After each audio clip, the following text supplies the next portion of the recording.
ఒకరోజు శ్రీకృష్ణుడి ఇంటికి ఒక బ్రాహ్మణ సన్యాసి వస్తాడు. ఆ సన్యాసి వచ్చి యశోదాదేవి తనని పిలిచి భోజనం పెడుతుంటే, వద్దు వద్దమ్మా, నా భోజనం నేనే వండుకొని తింటాను అని చెప్తాడు. సరే, ఏమి వండుకొని తింటారు స్వామి అని అడిగితే, నేను పాయసం వండుకుంటానమ్మా అని అన్నాడు. ఆ పాయసం సరిపడా సరుకులని యశోదాదేవి ఇస్తుంది. పాయసం అంతా వండుకొని బ్రాహ్మణ సన్యాసి తినడానికి కూర్చుంటాడు. కళ్ళు మూసుకొని, పరమాత్మ నువ్వు తిని మిగిల్చిన ప్రసాదాన్ని ఉంచితే నేను స్వీకరిస్తే స్వామి అని సన్యాసుడు అంటాడు. కళ్ళు తెరిచి చూసేసరికి శ్రీకృష్ణుడు వచ్చి ఆ పాయసాన్ని తింటూ ఉంటాడు.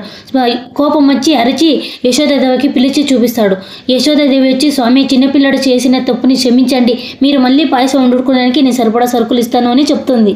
మళ్ళీ పాయసం సిద్ధం చేసుకుని మళ్ళీ కూర్చొని మళ్ళీ ప్రార్థన చేసుకుని మళ్ళీ కళ్ళు తెరిచి చూసేసరికి మళ్ళీ శ్రీకృష్ణుడు తింటూ ఉంటాడు. మళ్ళీ కోపం వచ్చి యశోదాను పిలిచి, నేను ఇంట్లో తిన్నుపో అని కోపం చేసుకొని వెళ్ళిపోతూ ఉంటాడు. యశోదాదేవి కృష్ణుని ఇలా అడుగుతుంది, ఎందుకు కృష్ణ పాయసం అని తిన్నావు అని. నేనేమి చేయలేదమ్మా, అతనే నన్ను పిలిచాడు తినడానికి అని చెప్తుంది. సన్యాసి చేసిన తప్పు అర్థం చేసుకొని మళ్ళీ వచ్చి ప్రసాదంలాగా ఆ పాయసాన్ని స్వీకరిస్తాడు. అందరూ చెప్పండి, జై శ్రీకృష్ణ.